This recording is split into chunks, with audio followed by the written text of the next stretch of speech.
భారీ మెజార్టీ లక్ష్యంగా నారాయణపేట జిల్లా కేంద్రంలోని వార్డు నంబర్ 7లో MLA S Rajender Reddy MLA తరఫున ఆయన సతీమణి ప్రచారం నిర్వహించారు. కేసీఆర్ ప్రవేశపెట్టిన మేనిఫెస్టో పేద బడుగు బలహీన వర్గాలకు మేలు చేసే విధంగా ఉన్నది కావున ప్రజలు కాంగ్రెస్ బీజేపీ పార్టీలు చెప్పే మాయమాటలు నమ్మకుండా కారు గుర్తుకే ఓటు వేయాలని సూచించారు. కాంగ్రెస్ వాళ్ళను నమ్మొద్దు, ఎన్నికలప్పుడు వస్తుంటారు పోతుంటారు, 6 గ్యారెంటీలు అని చెప్తున్న కాంగ్రెస్ పార్టీ ముందు పక్క రాష్ట్రం కర్ణాటకలో పథకాలు అమలు చేయాలని అన్నారు. దేశంలో ఎక్కడా లేని సంక్షేమ పథకాలు మన తెలంగాణ రాష్ట్రంలోనే ఉన్నాయన్నారు. ప్రజలంతా మూకుమ్మడిగా కారు గుర్తుకు ఓటు వేసి భారీ మెజారిటీతో ఎమ్మెల్యే ఎస్ రాజేందర్ రెడ్డిని మళ్లీ అసెంబ్లీకి పంపాలని ఆమె తెలిపారు. కారు గుర్తుకే ఓటేద్దాం, తెలంగాణ అస్తిత్వాన్ని బలపరుద్దామని పిలుపునిచ్చారు. ఈ కార్యక్రమంలో బీఆర్ఎస్ ప్రజాప్రతినిధులు, ముఖ్య నాయకులు, కౌన్సిలర్లు, కార్యకర్తలు, యువకులు తదితరులు పాల్గొన్నారు. నేను చిన్నప్పుడు ఉన్నా కానీ కాంగ్రెస్ వచ్చి ఆవు వచ్చా, ఇక్కడ తక్కాడు వచ్చా, ఏమో వచ్చేవి వానకాలు చిన్నగుంటే ఏమీ చేయలేదు. ఇప్పుడు మస్తు ఎమ్మెల్యే వచ్చి ఎల్లారెడ్డి ఏమి మన బర్రెలాగా తినాలా, బర్రెలాగా ఉండాలి. ఏం చేయాలి, తెలుగుదేశం వచ్చి ఏం చేయలేదు. ఇప్పుడు మన కారు వచ్చిన కొరకే ఇంత పని చేసింది. మళ్ళీ ఇప్పుడు చెయ్యి గుర్తోళ్ళు మేము ఇట్లా చేస్తాం అట్లా చేస్తాం అని చెప్తున్నారు కదా. వాడు మన వస్తలే బిచ్చగాడు డబ్బు డబ్బు డబ్బు డబ్బు డబ్బు డబ్బు కొట్టికేసి అట్లా ఉంది. చూమంత్రం కాడమంత్రం ఏమో మంత్రాలు చేసి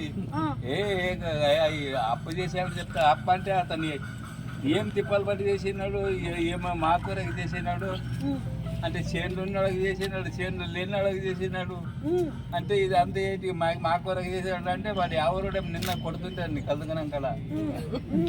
అంత కోపం వచ్చింది కాంగ్రెస్ అని. ఈ అమ్మాయి ఎవరు కొడుతున్నాడు, మా ఊరికి ఇంటికి వచ్చినావు అంత తిట్టి తోలిన. కాంగ్రెస్ వాళ్ళు ఇక్కడ నుంచి నిలబడేటోళ్ళు మన ఊరోళ్ళు కాదు, మన గేరోళ్ళు కాదు. వాడు ఊరోడు అంటాడు, మా నాన్నపేట నా ఊరోడు అంట. మన ఊరికి ఇంకొక అమ్మ వస్తుందంట, పువ్వుకెళ్ళి నిలబడుతుందంట. అత్తగారింటికి వెళ్ళి తన్ని తోలిండ్రు, అమ్మగారింటికి చిప్ప పట్టుకొని వస్తుంది. ఇప్పుడు అదే అడుగుతా, ఏమ్మా ఏంటికి వచ్చినావు మా ఊరికి ఏం పని, నువ్వే మంచి పని చేసింటే అంటే నీ ఊళ్ళో ఉంటుంది. నీవే సంసారం అంటే చేసింటే నీ ఊళ్ళోనే బాగుంటుంది. మా అమ్మగారింటికి పిచ్చం పట్టుకొని ఎందుకు వస్తుంది? అదేంటమ్మా, ఆ పైసలు బీజేపీ వాళ్ళు ఇచ్చినామంటారు కదా. ఎవరు వాళ్ళు ఏమి ఇచ్చిండ్రు? వాడు బీజేపీ చిప్ప కూర్చోవాళ్ళ మాకు అది కావాలి ఇది కావాలంటే ఇదనప్ప పేరే రాదు. అది కాళ్ళకి సార్ నాకు కాళ్ళు లేదు, నాకు పైసలు ఎక్కడ చేయాలంటే చక్కగా సర్కారు దాకానికి పోమన్నాడు. సర్కారు దాకానికి పోతే అతను లేడు ఆ రోజు. అటు పోయి సైడ్ బీట్ తీసుకో చేసుకో అంటాడు. చేసుకో బుధవారం బంద్ ఉంది, బుధవారం పోదాం.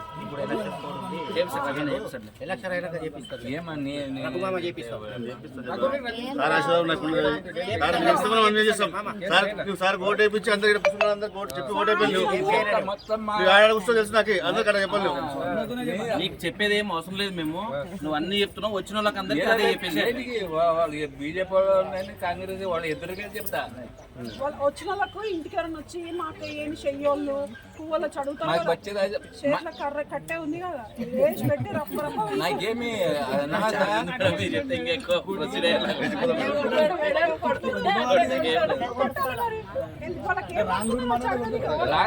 కాలు బాగుంటే నేను అది కథ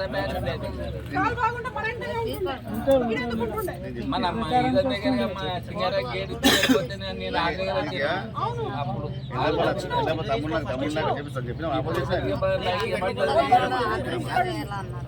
ఇంటికాడ ఉంటానమ్మా. వస్తా ఇంటికాడ ఉండు, మంచిగా కాలు ఆపరేషన్ చేయించుకున్నాక వద్దమ్మా. అయితే లేదంట పోయేసి అయితే చేపిస్తాను. ఎలక్షన్ మేడం అదే షుగర్ బీప్ ఉంది కదా, ఆపరేషన్ రాదన్న.